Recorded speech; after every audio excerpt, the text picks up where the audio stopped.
Candace Carter, Thoughts to Go. I'm back in my husband's studio for The Artist Was Present, playlist 3 on my channel.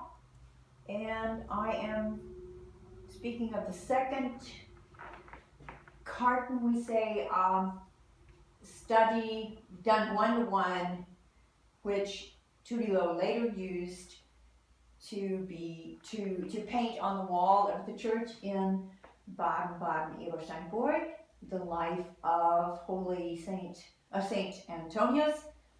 Antonius was the guy that later, after he'd been in the grave, in the crypt, and then he came out again, and then he had a great following, and he got kind of tired of all the people, so he kept going farther away and ended up on a mountain, not easily accessible. However, the Greek philosophers chased him down and wanted to talk to him. So let's see who's on this painting. Here's Antonius, very simply dressed and wearing sports shoes, I would say, maybe Adidas, I don't know, and very simple expression, and he's pointing his hand to something.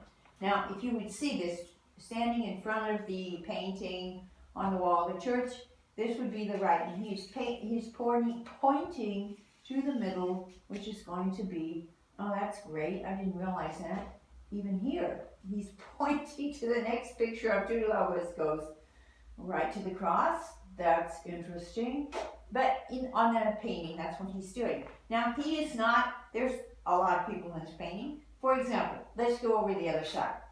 The other side, you see 1, 2, 3, 4, 5 men all dressed together, maybe in one suit, yeah, of a clown, of a Kasper, we would say in German. They're all in clown's clothes. They're all very serious, and they're all pointing to him. Now, the way they're pointing, they're not interested in a discussion. They're going to tell him how it is. We are woke. We know what's going on, and you are the naive idiot. But Antonius doesn't,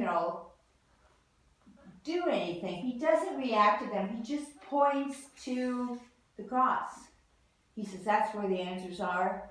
You can do anything you want with me and think anything you want. I know where I find the answers, and I will not play your games. So I think it's quite a very, something that's going on today, that there are a lot of people who think they know all the answers, and they don't stay in a dialogue. They just point fingers, and people are, going back in their shells. It's a very difficult time for people to relate to one another. So anyway, down here, I want to tell you who these guys are, if I get them right. All right, this should be, as far as I know, Friedrich Engels. This is Karl Marx. And This one on the outside is Sartre.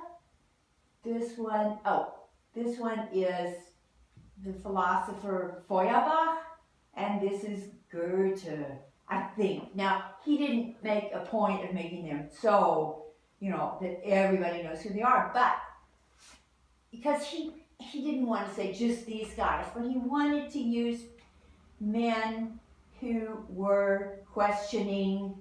That's what philosophers do. The problem here is they're not questioning. They know. Look at these hands. They know. And when people start, reach the point where they know whether they're agnostic or atheist or Christian, that's a bad place to be. Anyway, so we also have a young woman here.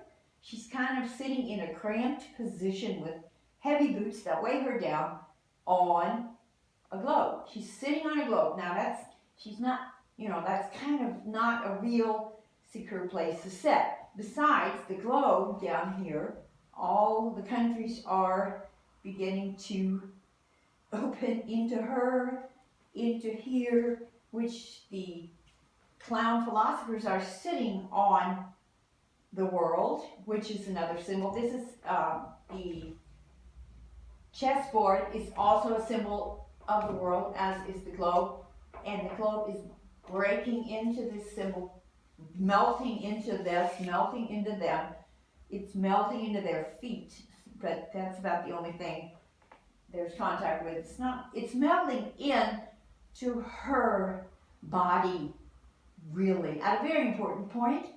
It's melting in, so she is definitely another symbol of more hope. She's kind of lost.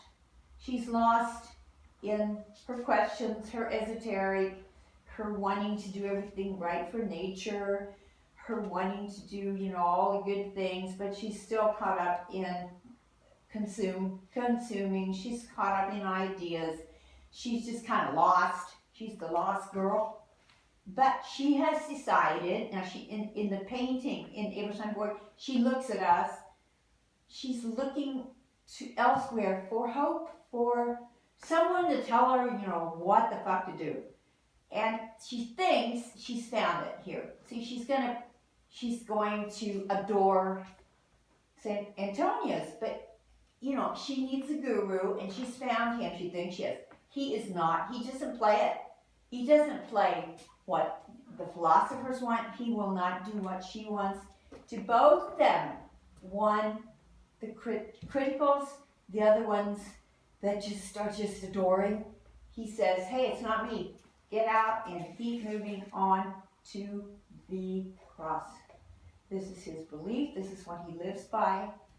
And he is sitting on, we would say in German, the Quadratur des Kreises. Now, I think it would be, here's the circle within the square.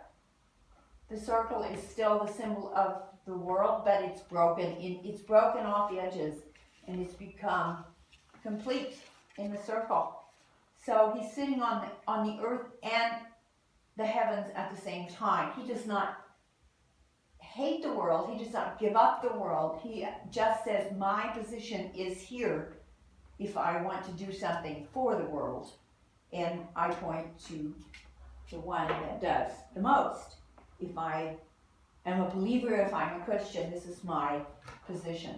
So, we got everybody taken care of here, I think, except for the guy in the back. Who's this guy?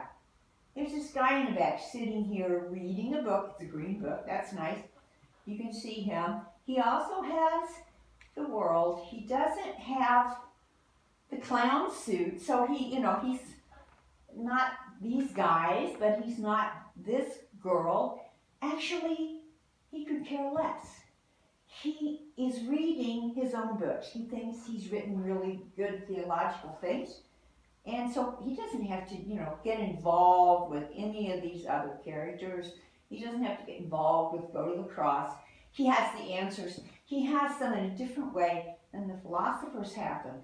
He has them, he just likes his own ideas so much that he doesn't take part. He doesn't, here are his legs, he doesn't get involved with all of this. He's above it. And I know Trullo got a lot of flack for that, but he was, in his thoughts, he was portraying Eugen Drewermann, who's very well-known theologist, still alive, still, publishing. But Trullo just kind of had the feeling he was too interested in himself. So he puts him back here in the back, not taking part. Now, the last thing I want to say is that this is divided into triangles. There would be one triangle here, and there would be a triangle here, and this one here. Now, in the painting on the wall, this color is, we call it lax. It's kind of, it's not this red, it's got more white in it. And the color is iconographically the color of Christ after the resurrection. So everybody is really still tied into this color, except for the hands here. and his hand going away. I think I've talked long enough, you know. It's easy to do this because it's so much fun. I love to do art history, and I have to just, you know, Tudor and I didn't always just talk perfectly about what we were doing. We knew more or less, but we didn't have to talk about it. But it's fun for me to go back and look at this. And I can't show you the middle painting. I can't. Maybe I'll take an outing and go to the church someday and then make some films. For now, I thought you might enjoy seeing this second study for the painting on the wall of the church in Eversteinburg, Baden-Baden.